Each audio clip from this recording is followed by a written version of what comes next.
এই দুনিয়াতে সবার সাথে চলেন,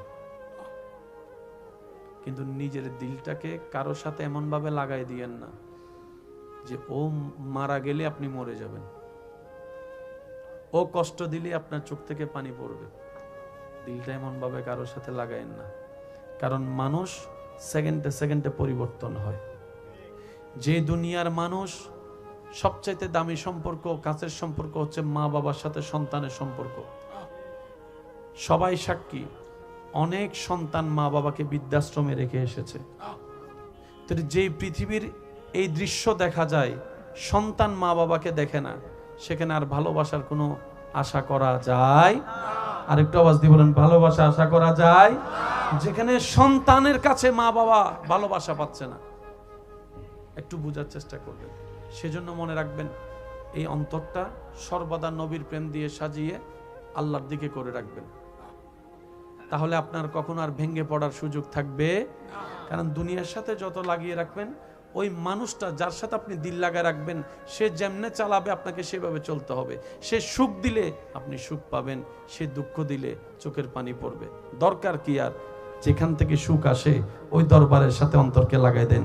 হুয়াল্লাযী আনজালাস সাকিনাতা ফি কুলুবিল মুমিনিন, চিৎকার দিয়ে বলেন সুবহানাল্লাহ।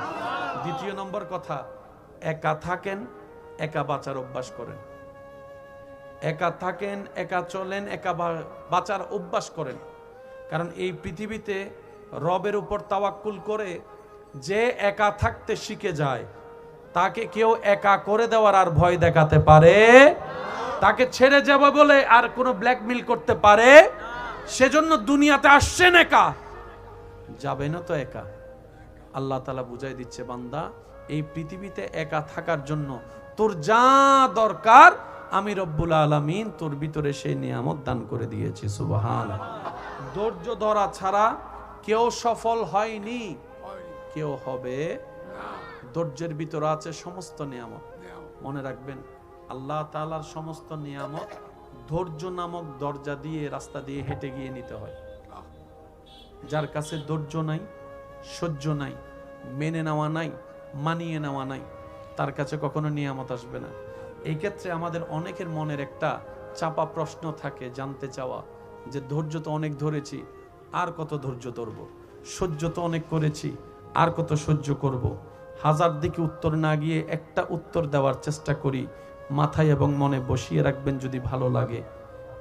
ধৈর্য ততক্ষণ ধরবো যতক্ষণ আমাদের রব খুশি না হয়। সুবহানাল্লাহ। যতক্ষণ রব খুশি না হবে ততক্ষণ ধৈর্য, ততদিন ধৈর্য, তত মাস ধৈর্য, তত বছর ধৈর্য। কারণ আল্লাহ তাআলা জানেন কখন নিয়ামত দিলে আমাদের জন্য ভালো হবে, এটা আল্লাহই ভালো জানে। ওই হুকুম আসা পর্যন্ত অপেক্ষা করতে হবে, এটার নামে ধৈর্য। কোনো হা হুতাশ করা যাবে? আফসোস করা যাবে? আল্লাহ দিল আলহামদুলিল্লাহ, না দিল আলহামদুলিল্লাহ। সুখ আপনাকে খুঁজতে হবে না, দেখবেন সুখ আপনার ঘরে নিজে থেকে চলে আসবে। বলেন সুবহানাল্লাহ। এই জীবনে যতদিন বাঁচবেন এই কথা মনে রাখবেন, কটু কথা শুনতে হবে, বদনাম শুনতে হবে, দুশমন বেড়ে যাবে, আপনা মানুষ পর হয়ে যাবে।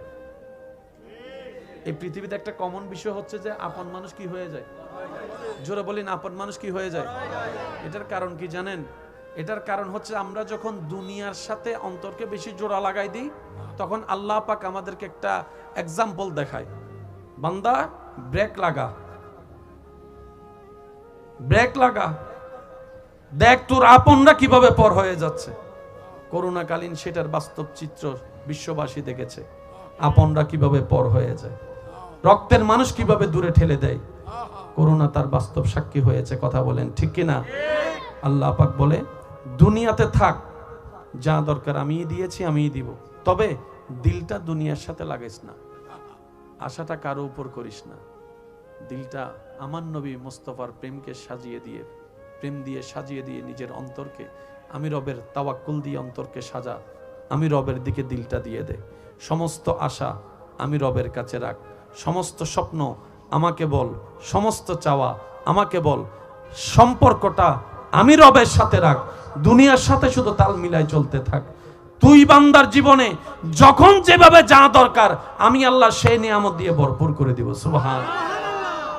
সেজন্য আমাদের জীবনের দুঃখ কষ্ট আমাদেরকে ভেঙে দেয়, কিন্তু আল্লাহ ওয়ালা যারা, তাদেরকে দুঃখ কষ্ট আরো মজবুত করে দেয়।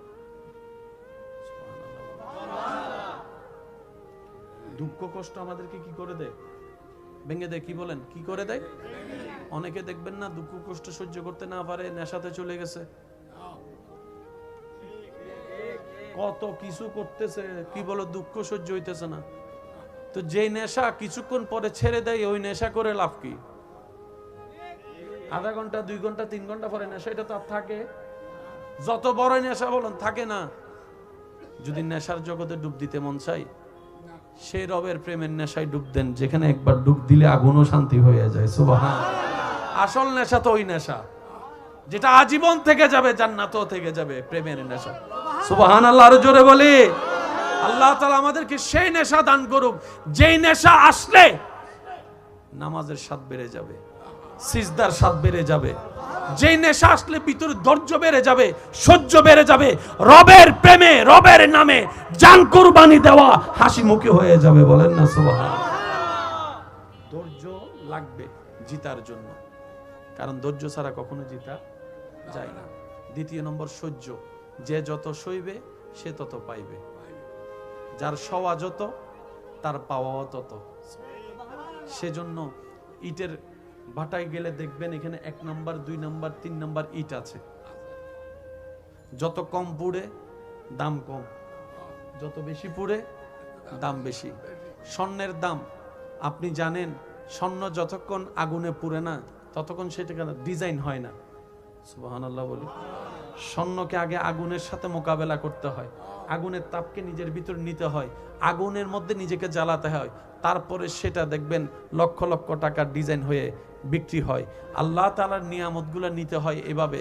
রব যখনই যেভাবে পরীক্ষা দিবেন, সেই পরীক্ষার জন্য প্রস্তুত থাকতে হবে। ওয়ালা নাবলুওয়ান্নাকুম বিশাইইন মিনাল খাউফি ওয়াল জুই ওয়া নাকসিম মিনাল আমওয়ালি ওয়াল আনফুসি ওয়াস সামারাত ওয়া বাশশিরিস সাবিরিন আল্লাযিনা ইযা আসাবাতুহুম মুসিবা ক্বালু ইন্না লিল্লাহি ওয়া ইন্না ইলাইহি রাজিউন। সুবহানাল্লাহ।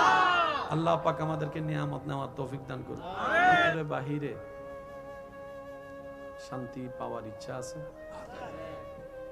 সুখ শান্তি পাওয়ার ইচ্ছা আছে, তাহলে ইসলামের নিয়ম মানা ছাড়া দ্বিতীয় কোনো উপায় নাই। এটা একদম মাথায় বসায় রাখেন। কেন নাই বলি, সুখ দাতাকে শুনি নাই, সুখ দাতাকে, শান্তি দাতাকে, ওই আল্লাহর সাজানো ধর্মের নামই ইসলাম। এবার আপনি আমাকে একটু উত্তর দিবেন, আপনার যদি কোনো একটা জিনিস নষ্ট হয়, মোবাইল নষ্ট হয়, ওই মোবাইল কোম্পানির যেই সার্ভিস সেন্টার আছে ওটাতে গেলে তো আপনি জিনিসটা বরাবর পাবেন, লোকাল ভাবে গেলে তো কখনো সম্ভব। মানুষকে যিনি বানিয়েছেন উনি ভালো করে জানে মানুষকে কিভাবে কন্ট্রোল করতে হয়। একটু বুঝবেন জিনিসটা। ইসলামে অতিরঞ্জিত কিছু নাই, হয়তো বুঝার মধ্যে কমতি আমাদের, না হয় বেশি বুঝে ফেলেছি 2 লাইন, সেটাও ভুল আমাদের। কথা বলেন ঠিক কিনা? যিনি সৃষ্টিকে বানিয়েছেন উনি জানে কিভাবে ছেলেকে কন্ট্রোল করতে হয়, মেয়েকে কন্ট্রোল করতে হয়, স্বামীকে কন্ট্রোল করতে হয়, বউকে কন্ট্রোল করতে হয়। যতগুলা ক্যারেক্টার আছে প্রত্যেকটা ক্যারেক্টারের ওই ব্যক্তির স্রষ্টা কে? উনি জানে কিভাবে করলে সুখের হয়, শান্তির হয়। আপনি যদি একটা হাদিস খেয়াল করেন, এই একটা হাদিসের ভিতরে সারা পৃথিবীর সমস্ত অশান্তি দূর করার ওষুধ আছে। কয়টা হাদিস বলেছি? আমি সবার মুখে শুনতে চাই, কয়টা? নবীজির একটা হাদিস যদি পৃথিবীতে প্রতিষ্ঠিত করা যায়, সব অশান্তি শেষ। সারা জীবন শুনেছেন, শুধু আমি আপনাদেরকে একটু স্মরণ করিয়ে দিচ্ছি। নবী রাহমাতুল লিল আলামিন বলছেন, নিজের জন্য তুমি যেটা পছন্দ করো, অপরের জন্য তুমি সেটাই পছন্দ করিও। সুবহানাল্লাহ। তুমি নিজের ক্ষেত্রে যে বিষয়গুলো পছন্দ করো না, অন্যের ক্ষেত্রে সেটা চাপিয়ে দিও না, অন্যের ক্ষেত্রে সেটা চাপিয়ে দিও না। অর্থাৎ তুমি যদি চাও তোমার দোষ গোপন থাকুক, তুমি অন্যের দোষ গোপন রাখাকে পছন্দ করো। তুমি যদি 2 বেলা ভালো করে খাওয়া পছন্দ করো, তোমার প্রতিবেশীকেও 2 বেলা ভালো করে খাওয়াটা আশা করো তুমি। এই একটা হাদিস পৃথিবীর বুকে যদি প্রতিষ্ঠিত হয়, সমস্ত শান্তি শেষ হয়ে যাবে, শান্তি শান্তি হয়ে যাবে। সুবহানাল্লাহ। ইসলামকে সেই জন্য বলা হয় কোড অফ লাইফ। চিৎকার দিয়ে বলেন সুবহানাল্লাহ। আর একটু মহাব্বতের আওয়াজে বলেন সুবহানাল্লাহ। আজকে আপনার আমার জীবনে দুঃখ দুর্দশার পাহাড় জমে আছে, না হয় রবের বান্দা যারা হয় তাদের জন্য কষ্টটাও নিয়ামত হয়ে যায়। সুবহানাল্লাহ।